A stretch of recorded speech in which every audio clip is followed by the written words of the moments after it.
अभी इस जगह का नाम कुदान बोलते हैं, ये गांव के नाम से ये जगह प्रसिद्ध है। लेकिन इसका जो ऐतिहासिक नाम है, बुद्ध टाइम में इसका नाम जो था निग्रोधाराम।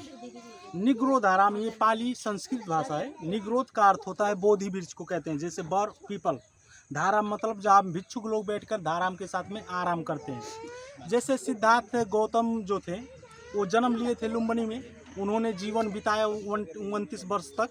दरबार तिलौरा कोट यहाँ से 6 किलोमीटर आगे है, अभी जाएंगे आप लोग। उसके बाद 7 दिन का जब उनका एक लड़का राहुल था, उस समय उन्होंने गृह त्याग करके ज्ञान की खोज में इंडिया तरफ चले गए। तो वो बहुत राज्यों में गए उस समय, लेकिन उनको ज्ञान की प्राप्ति नहीं हुआ। बाद में जब बोध गया में गए, उन्होंने 6 साल तपस्या किया, ध्यान में बैठे, तो उनको ज्ञान की प्राप्ति हुई। उनके पिताजी को मालूम चला कि ये बात कि हमारा लड़का सिद्धार्थ बुद्ध हो गया। अब अपने बेटे से एक बार भेंट करना पड़ा, उनसे कुछ ज्ञान लेना पड़ा।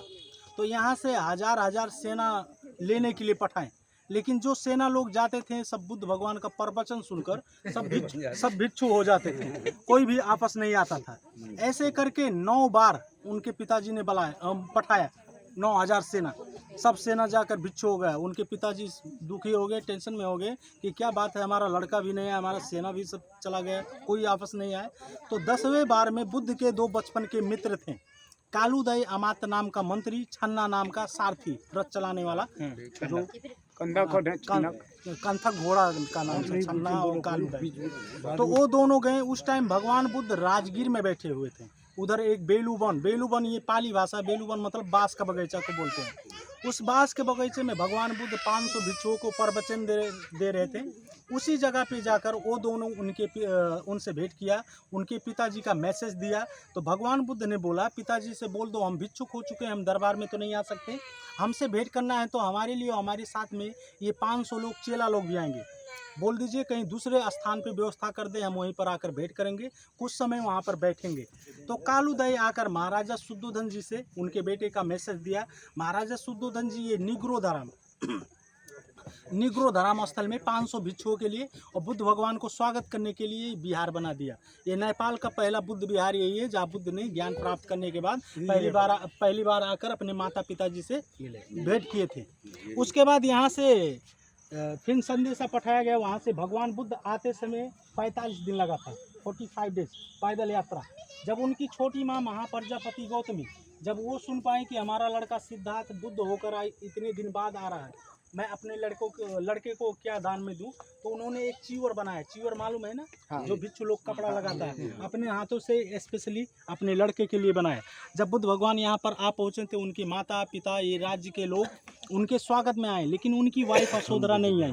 पूरी साई हुई थी कि हमको बिन बताए ही, बिन भेंट के ही छोड़कर चले गए, हम नहीं जाएंगे, उन्हें आना होगा पैलेस में ही हमसे भेंट करने के लिए।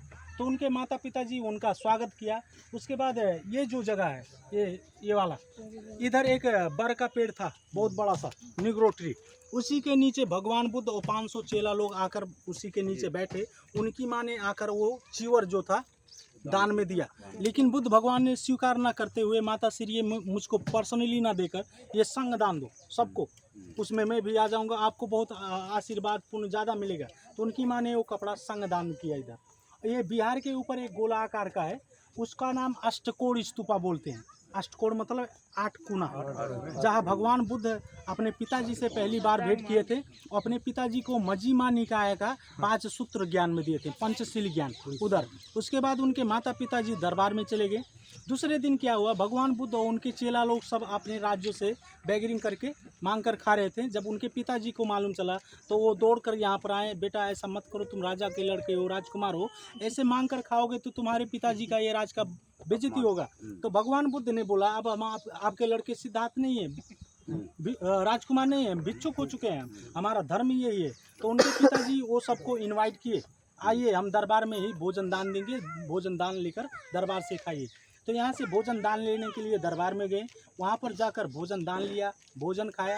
उसके बाद जो भिक्षा पात्र होता है अपने भाई नंद को दिया, भाई मतलब छोटी माँ का लड़का। उसके बाद अपनी वाइफ यशोधरा से उसी जगह पे भेंट किया। तो यशोधरा भी उस समय एक साधारण रूप में सफ़ेद साड़ी लगाई हुई, कुछ सिंगाना की हुई बैठी हुई थी। तो यशोधरा जब उतने दिन बाद अपने हस्बैंड को देखने के बाद वो भावुक होकर रोने लगी। उन्होंने पूछा आप क्यों मुझे छोड़कर चले गए हैं, एक बार भेंट भी नहीं किया।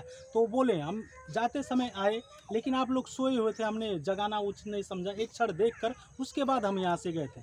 उसी समय उनका लड़का राहुल 8 साल का था, जाते समय 7 दिन का आए जब तो 8 वर्ष का। तो यहाँ पर राहुल आया तो मम्मी से पूछा मम्मी आप क्यों रो रही हो, वो कौन है? तो बोली आपके पिताजी हैं, जाओ अपने पिताजी से अपना हक अंश मांगो, अपना संपत्ति मांगो। तो भगवान बुद्ध आते समय राहुल भी उनके पीछे और नंद वो भिक्षा पात्र लेकर उनका भाई पीछे पीछे। तो यहाँ पर आए तो राहुल अपने पिताजी से पिताजी मेरा अंश दो, मेरा अधिकार दो। तो बोले मेरे पास क्या है देने के लिए, मैं तो सब कुछ त्याग कर चुका, भिक्षु हो गया, क्या दे सकता हूँ आपको? तो राहुल बोला नहीं पिताजी, मेरा आपसे ही अपना अंश चाहिए, जो कुछ भी है आपके पास वही दो, वही मेरा अंश है, आपका चिन्ह भी है। तो बुद्ध भगवान के 2 चीफ डिसाइपल थे, सारिपुत्र और मोगलाना पुत्र।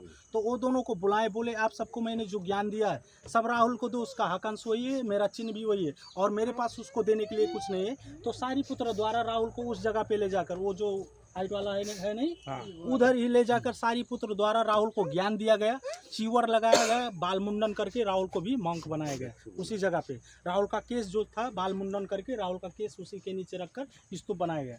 बाद में भगवान बुद्ध अपने भाई नंद को भी इसी जगह पे ज्ञान देकर भिक्षु बना दिए थे। बाद में 3 महीना वर्षावास बैठे थे, रेनी सीजन। उस समय ये नहाने वाला ये कमल पोखरी है, ये बीच वाला जो है छोटा वाला एक कुआं है, मीनार पहले का पानी पीने वाला। और इसी जगह पे 3 महीना बैठकर भगवान बुद्ध ने जहाँ माँ ने चीवर दान किया, 3 महीना बैठकर उन्होंने प्रवचन दिया। तो उस टाइम इंडिया नेपाल ऐसा कुछ नहीं था, छोटा छोटा राज्य था। बहुत राज्यों के लोग आकर उनका प्रवचन सुना, प्रवचन सुनकर बहुत से लोग भिक्षु हुए।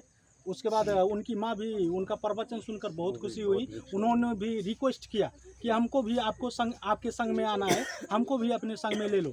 लेकिन उन्होंने नहीं माना, क्योंकि उस टाइम लेडीज मॉन्क अलाउ नहीं था। बहुत रिक्वेस्ट करने के बाद में बहुत बाद में जाकर इंडिया वैशाली में जाकर अपनी माँ को ज्ञान देकर अपने संग में लिए थे। उनकी माँ पहली लेडीज भिक्षुनी महाप्रजापति गौतमी हुई थी। इतना ही है। नमो बुद्धाय। बहुत बहुत धन्यवाद। साथियों, मेरा अनुरोध है आप